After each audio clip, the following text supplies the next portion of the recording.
Bueno, la idea con este video es hacer un repaso en la configuración del servidor al momento de que puede que formateemos o hagamos una instalación de una instancia nueva en nuestro servidor. Voy a tratar de ir haciendo un repaso por las cosas que ya están configuradas y vamos a ver los posibles escenarios en los cuales puede haber fallas o podemos necesitar revisar estas configuraciones o volver a realizarlas desde cero. Lo primero que vamos a ver es, al momento de que instalamos el Windows Server, básicamente necesitamos el nombre del servidor siempre es server-medio RH y el grupo de trabajo es red. Al igual que la configuración de la red, si vamos a centro de redes y recursos compartidos, la dirección IP, ya sea de forma fija configurada en Windows o mediante DHCP que configuramos el router para que cuando detecte la dirección física, la dirección MAC de nuestra máquina, nuestro server, le asigne siempre el mismo IP. Si el router por alguna cuestión o de manera más simple podemos poner de forma fija la dirección IP siguiente. El servidor por defecto funciona con 192.168.123.200 y la puerta de enlace en este caso es 192.168.123.254. Esa es la configuración de nuestra red. En la configuración avanzada tenemos que puede estar activa la detección de redes. Nos fijamos que de última en todos los perfiles esté activa y lo que hacemos es desactivar el uso compartido por contraseña. En lo que es la configuración de firewall la desactivamos tanto en redes privadas como en redes públicas. ¿Qué vamos a hacer después de que tenemos el nombre y la red configurada? Obviamente nuestro servidor conectado a internet. Abrimos la parte de administrador de servidor. Vamos a administración, agregar o quitar roles. Vamos a hacer una instalación basada en características. Seleccionamos nuestro servidor, IP200, nombre server RH. Por eso es importante que esto lo hagamos antes.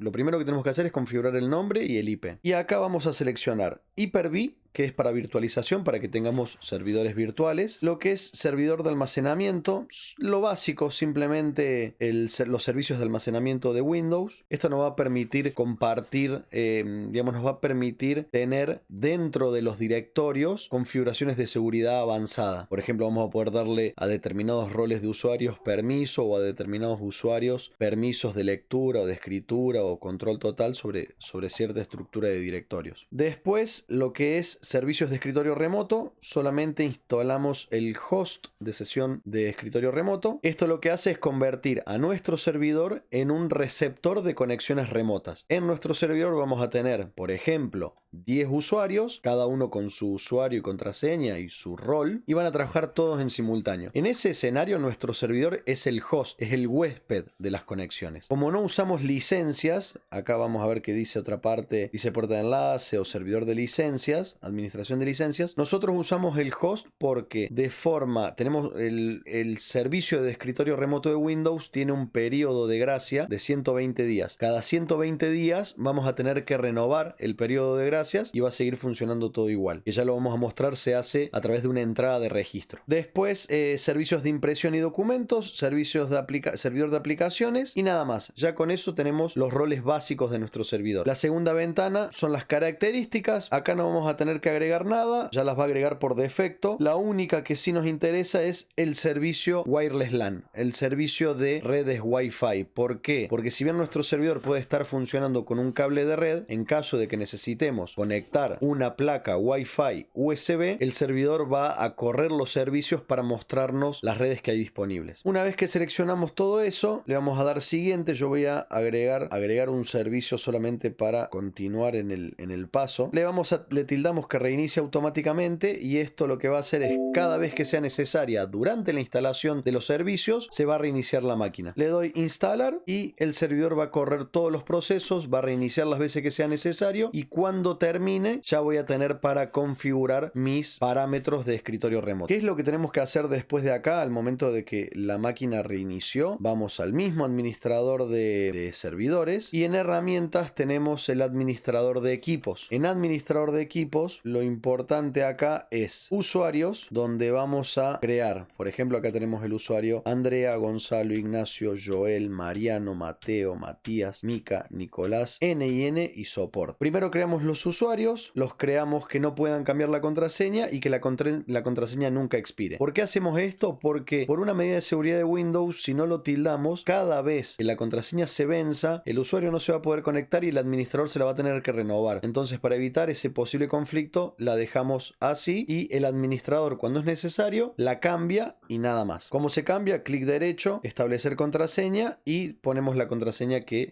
deseemos. Después se le informamos al usuario. Dentro de cada usuario, además del nombre, tenemos a qué miembro, a qué grupo de roles pertenece. Como vemos, los usuarios convencionales pertenecen a usuarios y a usuarios de escritorio remoto. En perfil no establecemos nada, en entorno tampoco. Dejamos tildadas que sí, que se establezca la impresora cuando el cliente se conecta, que la impresora local del cliente se establezca como predeterminada y que se conecten las impresoras al iniciar sesión. Por defecto va tildado, pero en caso de que hubiera algún problema lo chequeamos acá. Esto es para que expiremos la sesión. Si queremos que una sesión desconectada, o sea un usuario que por inactividad por 1 hora o 2 horas o 10 minutos, al momento de que no está conectado al remoto, que esa sesión se cierre o se corte. No lo configuramos, ¿por qué? Porque nuestro servidor todas las noches se reinicia solo. Como decíamos, configuramos los usuarios, establecemos las contraseñas y ya estamos más cerca de terminar de configurar la parte remota. Tenemos los usuarios con su grupo de usuarios de escritorio remoto, tienen contraseña, no puede haber usuarios sin contraseña, no van a poder loguearse. Y vamos acá a donde dice este equipo, propiedades, configuración de acceso remoto, permitimos las conexiones remotas a este equipo, nos fijamos que esté tildado. El firewall dijimos que tenía que estar desactivado y ya en este punto nos deberíamos poder conectar. Si queremos hacer una prueba, acá tenemos que 127.0.1, hablamos que es el localhost, ponemos 2.3388 que es el puerto del escritorio remoto, me va a pedir usuario y contraseña y me puedo conectar a la sesión remota que yo quiera. Por defecto el puerto es 3389, por una razón de seguridad no lo utilizamos. Vamos a mostrar desde dónde se reemplaza eso. Vamos a ejecutar, vamos a regedit, HK local machine, system, current control set, control, vamos a servicios de escritorio remoto, debería aparecer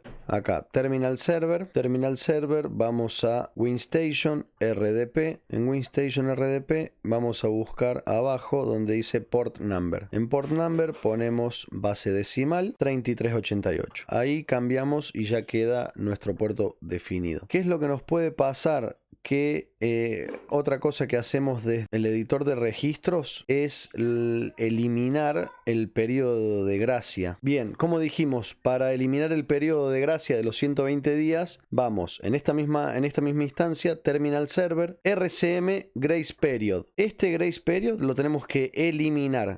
Le hacemos clic derecho, tenemos que cambiar los permisos, vamos a agregar todos, le vamos a permitir, le vamos a dar a aplicar, le damos a aceptar y le damos suprimir. De esta manera reseteamos los 120 días del periodo de gracia. Entonces dijimos, desde el editor de registro, en la ruta HK local machine, system, current control set, control, terminal server.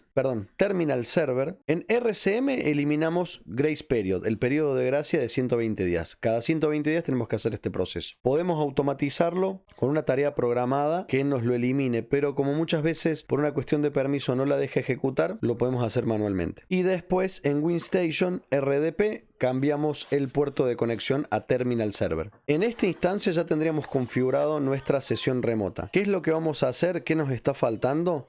Para que funcione nuestro sistema FactuSol necesitamos ir a panel de control y en reloj, idioma y región, cambiamos región, ponemos español España, la ubicación la dejamos en Argentina y acá copiamos la configuración a todos los usuarios. Hacemos estos dos tildes, le damos a aceptar y esta configuración se va a replicar en todos los usuarios. Es importante que esta configuración la hagamos antes de crear los usuarios. ¿Para qué? Para que directamente nuestros usuarios nuevos se creen con el perfil de Español España. Si no lo hacemos, cada usuario cuando quiera abrir por primera vez Factusol le va a dar un error de formato, que no coinciden las fechas y los decimales, y va a tener que ir cada usuario a panel de control y a hacer este cambio de Español España. Una vez que tenemos esto, instalamos nuestro sistema Factusol. Ahora ya en Dropbox tenemos el instalador, simplemente buscamos Fsol distribución, buscamos software del Sol 2016 edición verano, es lo que usamos. Tenemos que instalar Factusol y TPV-Sol. De forma, por default, por defecto, se instalan en nuestro disco C. Vamos a tener Factusol y acá tenemos TPV-Sol. Nosotros lo instalamos y al momento de instalar lo único que tenemos que cambiar es en ubicaciones, si lo queremos hacer antes de abrir el sistema. En ubicaciones tenemos dos ubicaciones, la ubicación de Red Hankook y la ubicación de NIN. La ruta de base de datos dijimos por defecto lo que hacemos es en el disco C una carpeta que es fsoldb/red para los datos de Red Hankook y para NIN hacemos el mismo directorio, pero la subcarpeta es NIN. En copia de seguridad ponemos nuestra ruta de backup colocada dentro de Dropbox. También instalamos Dropbox en nuestro disco C. Dropbox en este caso es 99-fsoldb por una cuestión de que sea distinto el directorio, le agregamos el 99 adelante y el resto de la ruta es exactamente igual, Red Hankook y lo que es NIN. Editado nuestro archivo de ubicaciones, ya el sistema cuando abra va a buscarme. Si me está mostrando las dos rutas disponibles es que yo configuré bien el archivo, si no lo puedo hacer desde el sistema entrando directamente, que ahora les voy a mostrar. Red Hankook, como vemos acá abajo, es la ubicación C fsoldb/red/datos y NIN es C fsoldb NIN datos. Si lo quisiera hacer desde el sistema, necesito entrar. Voy a entrar con mi usuario supervisor. Entro con mi usuario supervisor y voy a Archivo, Opciones de Factusol y tenemos Red Hankook y NIN. Red Hankook, como vimos, la ubicación de la base de datos, la ubicación de la copia de seguridad y la ubicación de descarga, que no es importante. La ubicación de NIN y la ubicación de la copia de seguridad. Primero siempre la base de datos y después la copia de seguridad. Esta ruta de copia de seguridad es la que el sistema hace automáticamente, hace de forma automática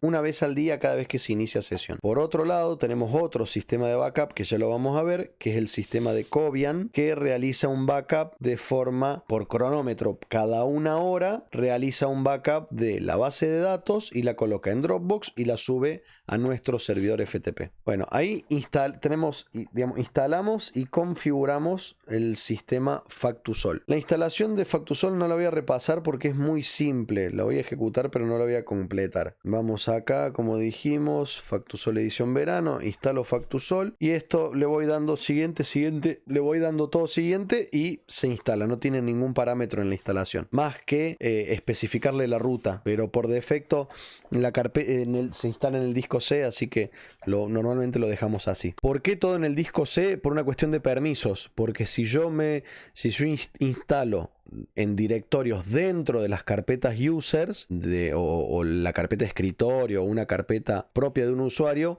voy a tener problema de permisos con los otros usuarios cuando quieran ejecutar el programa. En Windows Server es importante que los directorios de trabajo como Dropbox, Factusol, carpetas compartidas, Factusol, este es el módulo de factura electrónica, el directorio de base de datos, el directorio de TPV-Sol, todos tengan seguridad habilitada. ¿Cómo se hace? Selecciono el directorio, propiedades, me voy a seguridad, le agrego todos acá, todos, y le doy control total. Entonces todos los usuarios tienen control total sobre estos directorios. ¿Por qué control total? Porque necesito que las aplicaciones consulten las bases de datos, no tener problemas de permiso, porque si no el sistema me va a dar distintos errores.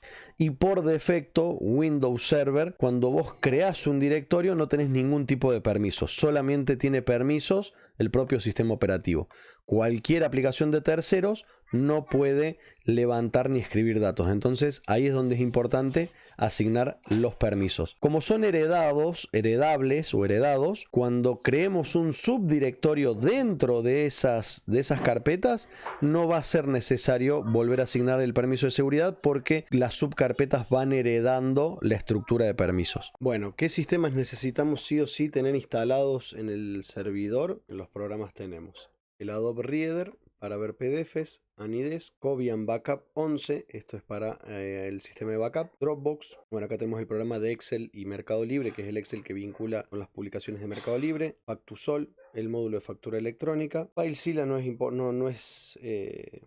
importante, lo podemos usar por una cuestión de que tenemos el FTP propio para restaurar los backups, pero no es obligatorio. Google Chrome o Brave, que son navegadores. El Office 2013, este acá es el cliente de actualización dinámica de NoIP. Bueno, esto tiene que ver, este programa de PIA-FIP, tiene que ver con el módulo de factura electrónica, que hoy voy a mostrar el ejecutable.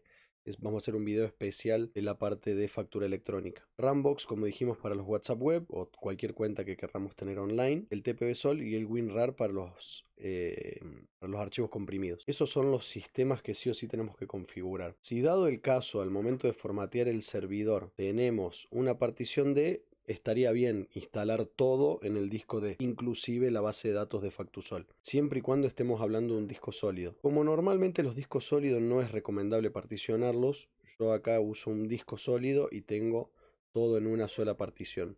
Y mi verdadero backup está en Dropbox. Y yo en la carpeta Dropbox tengo, como dije, la carpeta fsoldb, que es la que tiene la base de datos de Red Hankook, donde tengo NIN y Red Hankook. Acá dijimos los archivos se copian cada una hora. Y después dentro de Goxtech tengo Red Hankook con todas sus carpetas. Acá hay contenido gráfico, planillas de Excel y demás. Usuarios, tengo el contenido de cada usuario. Acá sí lo que tenemos que hacer es redireccionar cada carpeta.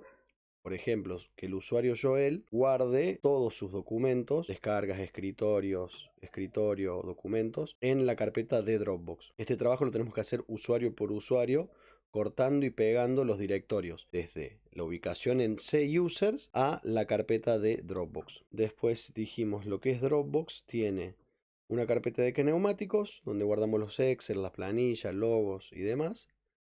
Y neumáticos NIN, que también tiene su propia documentación. Hasta ahí vemos la configuración del servidor. Hay un punto, una vez que tenemos todo configurado, para que la redirección de impresoras funcione bien, tenemos que hacer dos cosas. Instalar el driver de cada impresora, por ejemplo, en NIN tienen una impresora Samsung, hay que instalar el driver en el servidor de esa impresora Samsung, y en el depósito tienen una impresora HP 1102.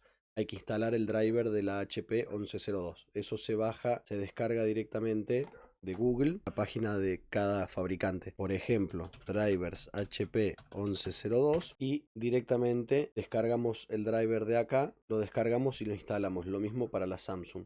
Y tenemos que desactivar. Windows Server tiene algo que se llama EasyPrint, que es un driver genérico para redireccionar las impresoras. No funciona muy bien o retrasa mucho la impresión, entonces lo que hacemos es instalar el driver nativo, el driver original de la impresora, y decirle a Windows a través de una política de grupo que no utilice el driver de EasyPrint. ¿Cómo hacemos esto? Le damos a ejecutar ppedit.msc para editar las políticas de grupo, y acá tenemos que vamos a maximizar, vamos a ir a planillas administrativas, componentes de Windows, servicios de escritorio remoto, y acá host de sesión de escritorio remoto, redirección de impresora. Acá tenemos la única opción que ahora está deshabilitada, que es usar primero el controlador de impresora EasyPrint de escritorio remoto. Normalmente está como no configurada, la tenemos que poner deshabilitada para que Windows no utilice EasyPrint. La deshabilitamos, le damos a aceptar. Esto lo acabamos de configurar en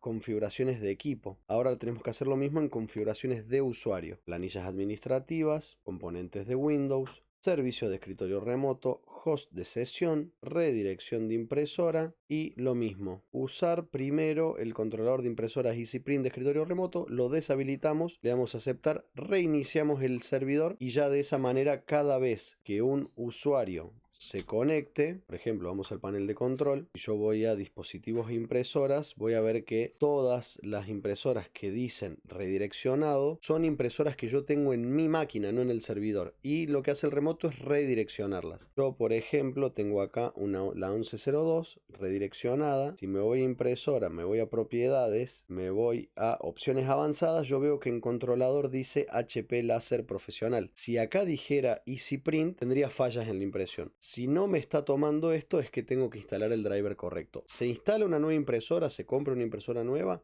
hay que instalar el driver en el servidor y en la PC, en la PC local, digamos. Una impresora nueva en el depósito de Córdoba, instalamos el driver en la máquina del depósito de Córdoba e instalamos el driver en el servidor para que no tengamos problema a la hora de redireccionar. Otra cosa que dijimos de hacer, que en este usuario no lo tengo, pero es con la cuenta de Gmail de la empresa sincronizar Google Chrome para mantener los favoritos y las contraseñas.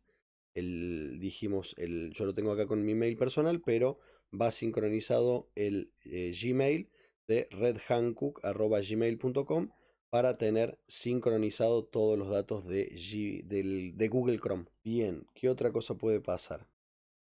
El sistema Cobian Backup, como dijimos, vamos a explicar la configuración. Son dos tareas independientes. Vamos a abrir la primera tarea.